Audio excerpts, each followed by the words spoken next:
Hola, vamos a continuar con nuestra clase de En busca de la diosa y el capítulo que estamos tratando es Tras las huellas de la diosa y la figura prehistórica. Los restos artísticos más antiguos datan entre el 40.000 a.C. para Australia, el 30.000 a.C. para África y el 20.000 para Europa, Francia y España particularmente. Algunas de tales manifestaciones se reconocen como públicas por ser claramente visibles para todos y quizá recordarles eventos importantes o reforzar creencias compartidas. Otras, por el contrario, eran menos visibles al ojo público y, como ocultas, pudieron tener entonces una naturaleza religiosa e incluso sospecharíamos mistérica. No se considera que ya existieran templos prehistóricos, aunque ya veremos que podemos arguir cierta idea parecida en un caso particular en Francia. Pero propiamente estos no se reconocen antes del Neolítico Medio y no así en el Paleolítico, que nos compete ahora. Empero, sí puede señalarse la existencia de lugares sagrados, pues se considera ya existía un culto doméstico y otro al aire libre con figuras míticas, rituales de enterramiento y una religión compleja. El periodo es pródigo ya en estatuillas que los arqueólogos han supuesto como deidades. Principalmente, aunque no de forma exclusiva, son femeninas. Hay unas pocas masculinas y algunas híbridas de hombre y bestia. A finales del Paleolítico Superior, aproximadamente en el 27 o 26.000 a.C., es que aparecen las primeras representaciones humanas como estatuillas feminoides. Se cree que fueron elaboradas por el Homo sapiens o Neanthropos, y aunque muy posteriores a las sepulturas prístinas del periodo histórico, sin embargo, puede que no estén tan desligadas como suele presentarse. El predominio de la figura femenina es para muchos en un 99%, pero otros aclaran que muchas de las figurillas son asexuadas. Las figuras femeninas aparecen igualmente en las cuevas por medio de trazos simples en la piedra o excavadas con gran cuidado, y suelen presentar un interés en el torso y los brazos. La cabeza puede no aparecer siempre. Existen también meras vulvas talladas sin estar acompañadas de un cuerpo femenino, cuando más representadas junto con el triángulo pubiano, un sentido de pars pro toto. Solo pintas la parte para que el todo se conciba. De las figuras femeninas, algunas se muestran embarazadas, pero otras son mujeres esbeltas, y las hay tanto jóvenes como maduras. Dice al respecto MacLeod: más de 250 estatuas femeninas antiguas y figurillas han sido descubiertas en más de 75 sitios, incluyendo 20 en el sur de Francia, 8 en la Italia moderna, 31 en la región del Rin y el Danubio. Otras fueron encontradas en Rusia, 12 en 12 sitios, y en Siberia, 4 sitios. Hay gran distancia de casi 5.000 kilómetros entre tales regiones, lo que puede indicar que las figurillas no eran creadas o usadas en todas partes de Europa. Además, los descubrimientos de los lugares del este pueden ser el resultado del comercio más que de una producción artística. Dada la variedad de formas y sobre todo la disposición de las figuras, se pueden notar ciertas cuestiones características. Primero, las estatuas del centro y del este de Europa fueron encontradas en sitios al aire libre y pudieron tener un rol especial en el hogar, simbolizando la abundancia, la fertilidad, la protección, los recursos alimenticios, el hogar, los hijos, los ancestros o la protección en el parto. Segundo, aquellas de la Europa occidental fueron encontradas en cuevas y refugios rocosos, asociadas así a actividades religiosas como ritos iniciáticos, ceremonias estacionales, rituales de cacería, rituales de creación o mantenimiento de los espacios sagrados, o la reverencia a espíritus o deidades. Y tercero, Las formas adiposas de algunas de ellas, vistas desde otro ángulo, parecen representar ciertos aspectos fálicos, y ello llevó a la conjetura de que fueran formas híbridas de hombre y mujer, andróginas, que quizá aludieran a la unión sexual o a los principios generacionales. Las figuras son denominadas hasta el día de hoy Venus, porque así las nombró el marqués de Vidrage en 1860, refiriéndose en concreto a la desnudez que presentaban algunas figuras esbeltas, pero luego fue empleado para aquellas de formas más robustas, a las que también suele denominarse como esteatopigias, literalmente nalgas grasientas, del griego steatos y el griego pigué. Steatos grasa, pigué nalga. Concentrándose en aquellas de las comarcas de la Europa central y del este que son el objetivo de este curso, estamos ante figuras de comunidades de cazadores-recolectoras y presentan claros distintivos sexuales. Tenemos un cuerpo redondeado, senos y nalgas exuberantes, así como un pubis bien denotado. Con todo, Venus semejantes han sido encontradas en otras regiones como Francia e Italia al oeste y la República Checa y Rusia más al este. Así que no es un prototipo único. El prototipo de tales figuras sigue siendo la llamada Venus de Willendorf, que aquí muestro una reproducción, excavada en el año 1908, cerca de la comarca austriaca del mismo nombre. Esta figura posee las características señaladas como la adiposidad en el vientre, su sexualidad, las caderas y los muslos bien marcados, rollizos, los espléndidos pechos, pero se remarca sobre todo su sexualidad. Porque hay un detalle especial que incluso en esta reproducción se puede notar: la vagina. Los labios externos e internos están perfectamente señalados, y esto contrasta con el poco detalle que hay en los brazos, apenas y dibujados, y sobre todo la carencia de pies, a más de un rostro que se pierde bajo lo que Ina Wun denomina su abundante melena rizada. El efecto es, para Schallus, una clara referencia a que no son retratos, y que de representar difuntas, estas deben ser concebidas como ancestras gloriosas. Ahora, ¿qué podría representar una hembra de tales proporciones? Bueno, a partir de la abundancia de estos rasgos comunes, las especulaciones de su simbolismo han sido variadas y de índole muy diversa. Aquellas teorías que sugieren ser estas una diosa o diosas las relacionan con el sedentarismo que comienza a presentarse en este periodo. Las partidas de caza, agotadoras y en ocasiones infructuosas, donde los varones abandonaban a sus mujeres e hijos en los hogares, las podrían haber idealizado como el hogar mismo, y el golpe psicológico de la partida a la aventura estaría en relación directa con el regreso al hogar y su seguridad, el regreso a la protección materna, como sugería Jung.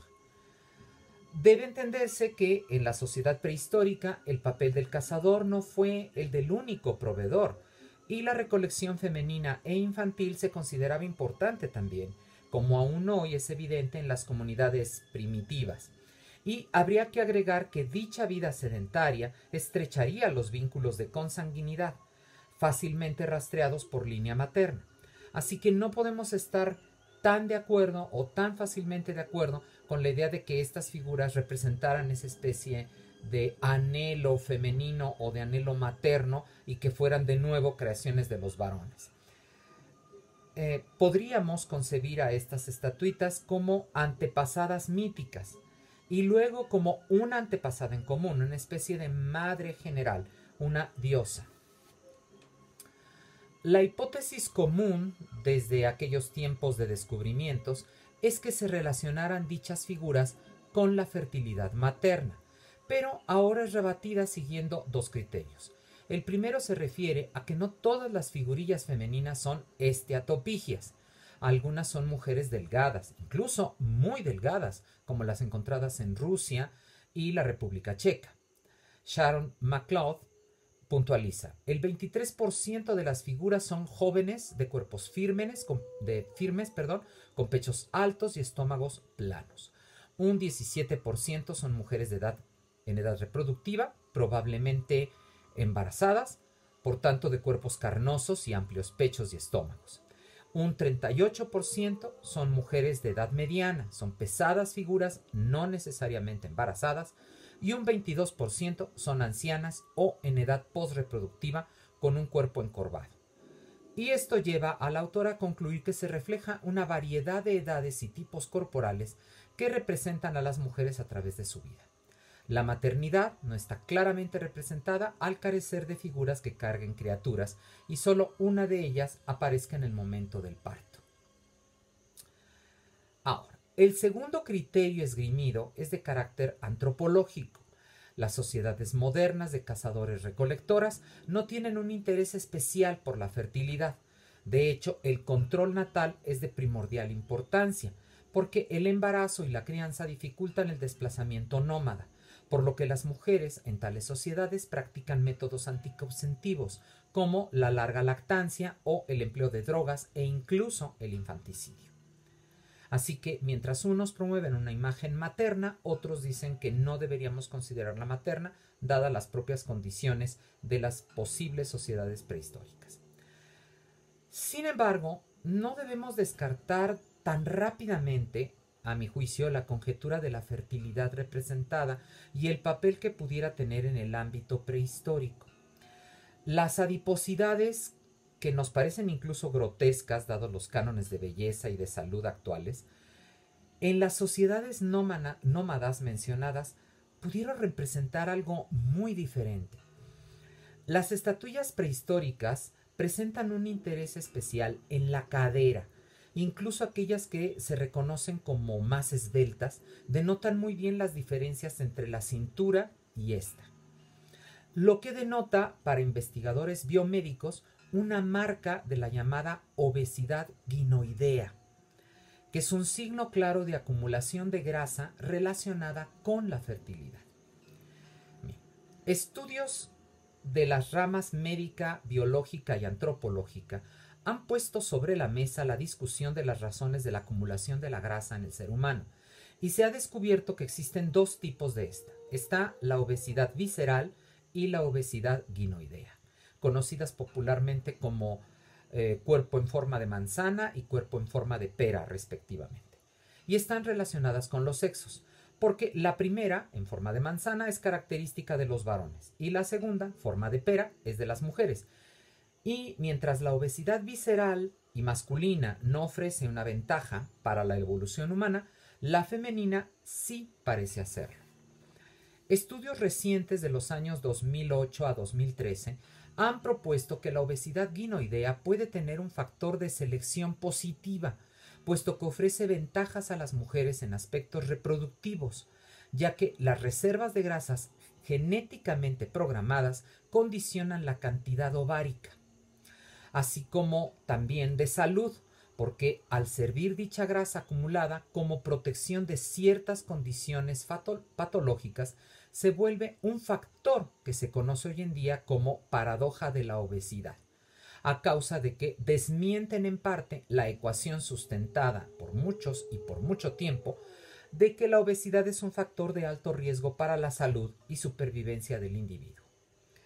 Se ha establecido que el estilo de vida actual favorece la obesidad, pero no es del todo cierto, porque los estudios con respecto a ello en sociedades tribales modernas han probado que los índices son muy parecidos, por lo que se sugiere no fuera un factor decisivo. La hipótesis planteada es que el gasto energético diario humano puede ser un rasgo fisiológico que evolucionó en gran medida de forma independiente de las diferentes culturas. Es decir, todos estamos llamados a ser gordos. Ante tales resultados, se ha planteado la posibilidad de que el ambiente coadyuve al desarrollo de la obesidad y que hoy, como en la prehistoria, se presenten condiciones favorables para ello. De aquí que se pueda suponer que existen obesos sanos. Tales estudios consideran que las mujeres preservaron evolutivamente un gene para la acumulación de grasa en la cadera y los muslos, la mentada obesidad guinoidea, porque servía a su salud y a la de sus crías. Las hembras de formas rollizas se reconocían como más fértiles y productivas, por lo que comenzó a ser considerado como un atributo deseable en sus cuerpos y de gran atractivo para sus hombres, como comprueban los estudios antropológicos en sociedades cazadoras-recolectoras modernas en zonas tan disímiles como África, Indonesia y América Latina. Ahora bien, creo que el factor de atracción masculina no es del todo decisivo, puesto que la reproducción favorecería ante todo a la tribu más que al varón, aunque también lo hiciera con el individuo, por lo que el papel de gran paridora sería marca de estatus para las mujeres, según mi criterio, y así favorecería su posición en la sociedad, como de hecho parecen probar diversos mitos que exaltan a la par la defensa de la ciudad por parte de los hombres como la reproducción de la misma por parte de las mujeres. Las Venus paleolíticas de formas generosas presentan dicho patrón en diversas regiones geográficas, como llevo dicho, lo que muestra un interés harto semejante para las poblaciones humanas con condiciones de vida similar, donde la obesidad guinoidea fue considerada con su valor positivo, puesto que auguraba el bienestar de la familia y la sociedad al propio tiempo.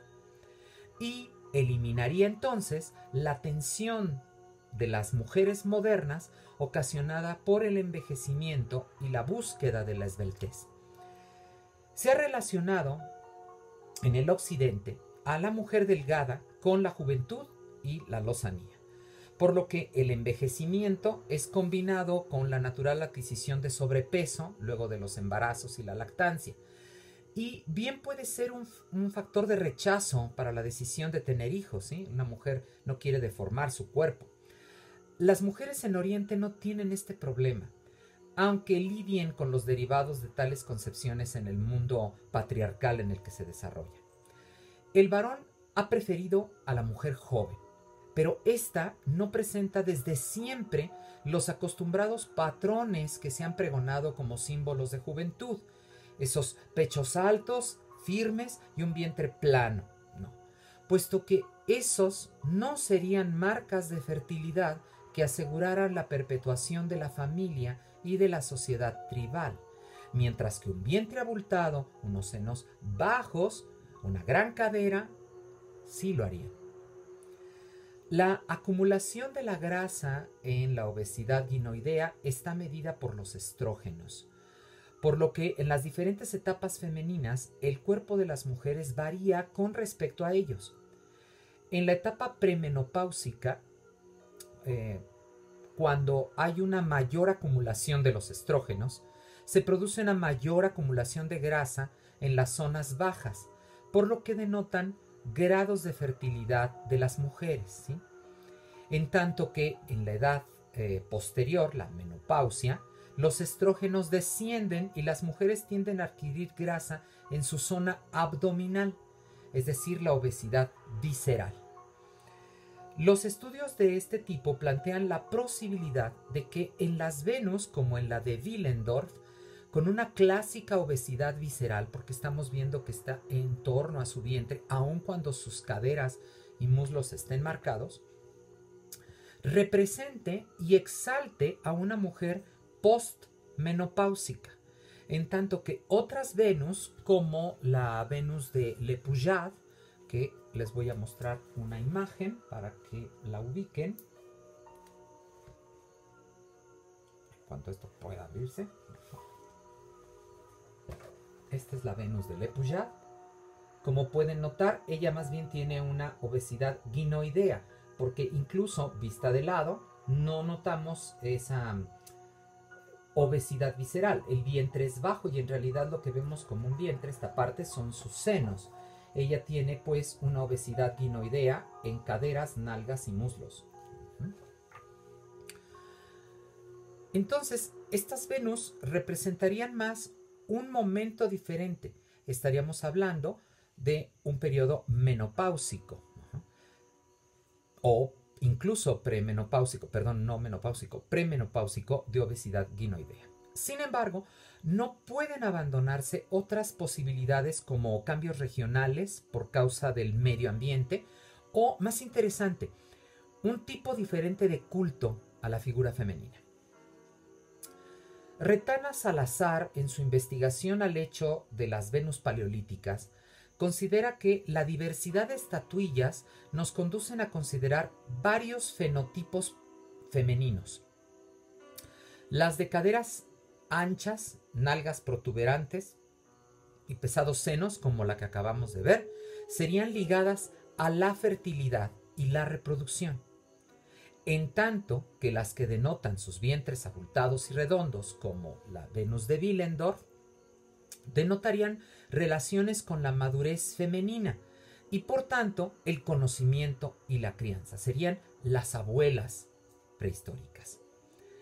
De tal suerte, el autor concluye, es posible que estas estatuillas estén simbolizando diferentes estatus de las mujeres de los grupos sociales en los que se hallaban.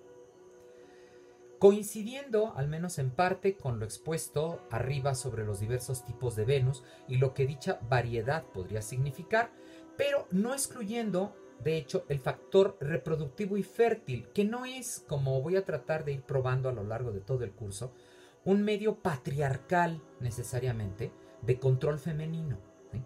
Porque las mujeres mismas estarían viviendo estos cambios y tendrían que manejarlos. Por tanto, la maternidad no debe excluirse. Muchas mujeres desean ser madres y esto tiene que ver precisamente con estas diversidades fenotípicas femeninas. Ahora bien, la base humana en que tales figurillas descansan no resta importancia a su carácter sacro, es decir, que representen mujeres en determinados momentos de su vida no les quita la posibilidad de ser diosas. Mismo carácter que se revela en el entorno físico en que dichas estatuillas fueron encontradas. Las Venus halladas en Rusia dan una idea del sentido religioso que podrían haber tenido. Las estatuillas fueron encontradas en los estratos habitacionales de los asentamientos humanos y no lejos de las paredes de las cabañas hundidas, aun cuando en ocasiones las hay en nichos o fosos, quizá para conservarlas. Su material varía con respecto a su localización también. De marfil son las encontradas en los fosos, de caliza las halladas desperdigadas por el asentamiento. La falta de pies y las extremidades inferiores puntiagudas sugieren que las Venus fueran clavadas en el suelo, tal vez en las proximidades de la vivienda o del hogar dentro de esta. Otras representan perforaciones para colgarlas en la tienda o en la ropa, por lo que apoyándose en estudios antropológicos de sociedades tribales modernas, se ha sugerido comenzaran por ser concebidas como genios tutelares femeninos, quizá las antepasadas de la tribu, lo que nos plantearía entonces la idea de una matrilocalidad y una matrilinealidad prehistóricas. Las figuras están concebidas como femeninas y son consideradas entonces como el principio de la humanidad, a partir del cual ha surgido toda la tribu. Las sociedades cazadoras-recolectoras conciben a tales genios también como guardianes colectivos de la familia y de su supervivencia, esto es, los animales que cazan y las plantas que recolectan, por lo que se entenderían también como seres protectores de animales y plantas, propiciadores de la caza, de la cacería y de la recolección, como parece definirse gracias al entorno sagrado de unas figurillas en la Dordoña francesa que se hallan rodeadas de huesos de bisonte y piedras teñidas con ocre rojo, lo que apuntaría a todo un ritual de cacería. El papel de genios protectores se extiende así a la supervivencia del hogar y su beneficio, al punto que pueden curar enfermedades, particularmente en los niños, ligado todo esto al mundo femenino, ¿sí? Porque ellas serían las que propiciaran todo esto. míticas madres primigenias encajan en el ideario de las sociedades tribales que Ina Wung considera para el Paleolítico y ofrece una interpretación biológico-conductiva para la presentación de esta obesidad de las figuras que no se aleja demasiado de los resultados biológicos presentados hace un momento. Considera esta antropóloga que ciertas áreas del cuerpo femenino tienen un efecto tranquilizador, apaciguador, sobre el que observa, como es el caso de las nalgas y los pechos, un aspecto artístico que se sigue explotando hasta el día de hoy. El efecto apotropaico que tienen estas partes como liberadoras del miedo a lo desconocido y la certeza de una protección materna, arguyo yo a partir de sus palabras, nos estaría haciendo ver que las estatuillas enfatizan senos y nalgas en este sentido protector y conservan así lo que sería para las mujeres concretas también. La mujer sería vista como una madre protectora y paulatinamente fueron divinizados estos aspectos, primero a guisa de genios tutelares y después encarnaciones de la propia progenitora, una matrilatría. A mi juicio, las diferencias entre las estatuillas, si bien parecen proceder de un principio de fertilidad reproductiva y de una exaltación de la figura materna en todos sus simbolismos de protección y de auxilio, denotan al propio tiempo una variedad de funciones que no podemos simplemente concretar en el concepto matrilátrico, sino ampliar a la idea sacra de la feminidad. Sharon McLeod sugiere adecuadamente a mi parecer.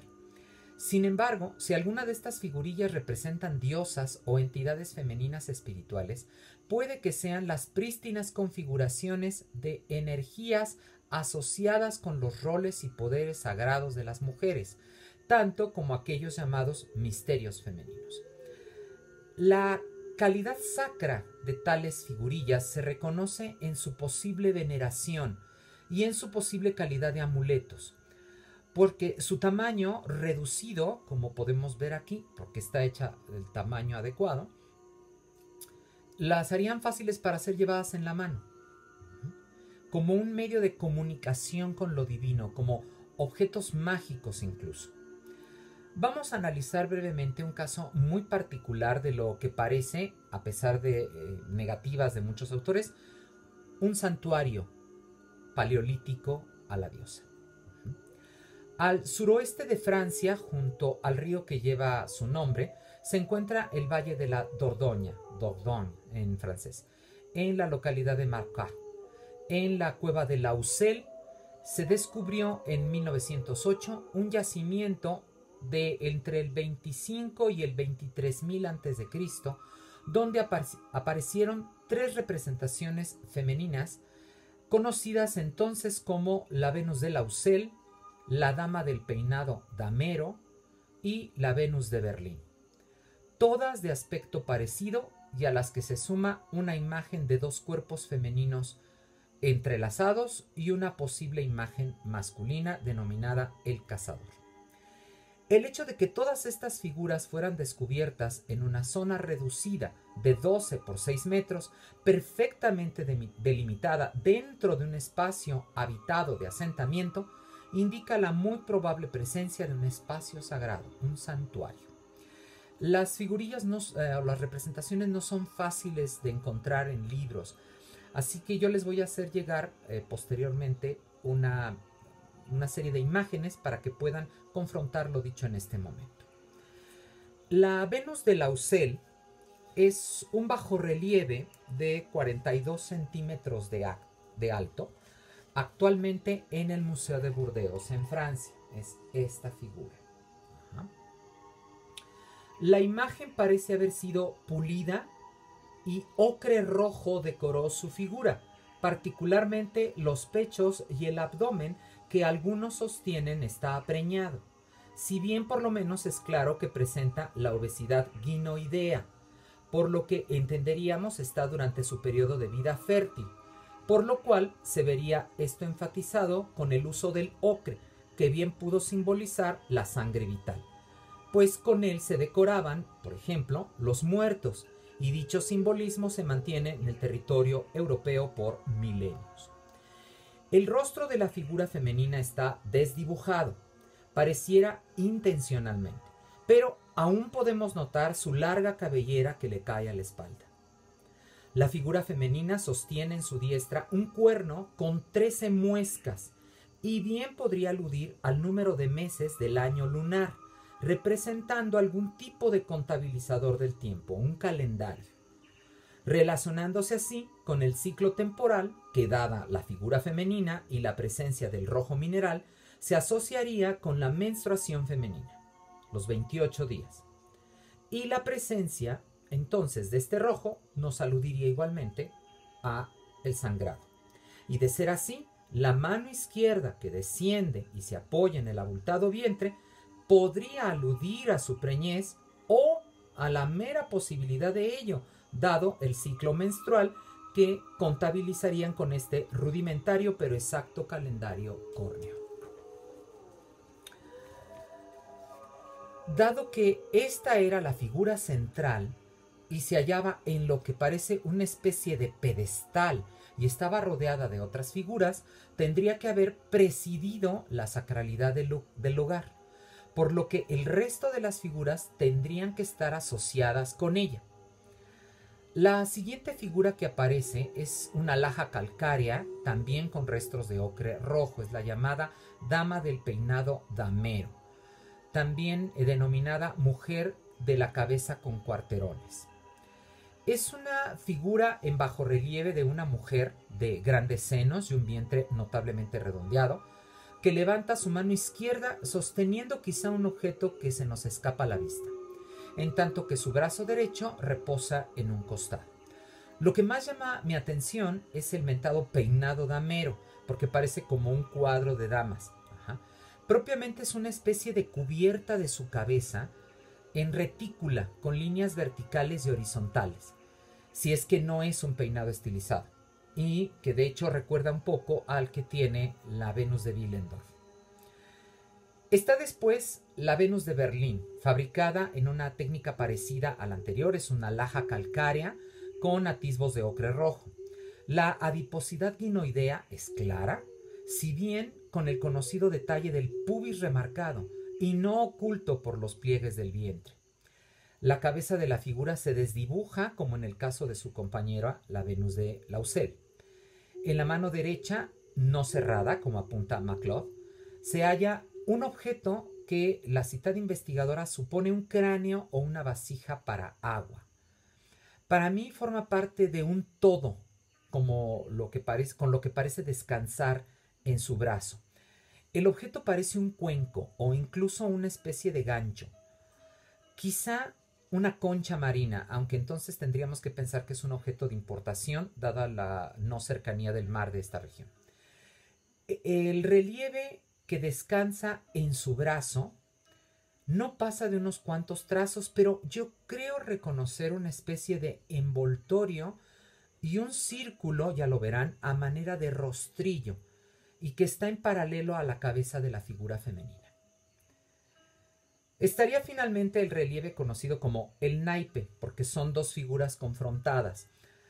La mejor esculpida está sobre la laja, es una mujer de grandes pechos y un vientre redondeado, con el triángulo pubiano que da la idea de formarse por los rollizos muslos, mientras sus brazos descansan a los lados como sujetando sus muslos o apretándolos incluso. La figura en paralelo apenas está dibujada sobre la piedra y solo se reconoce una cabeza redonda paralela a la de su compañera y los hombros que quedan a la altura de los muslos de la otra figura.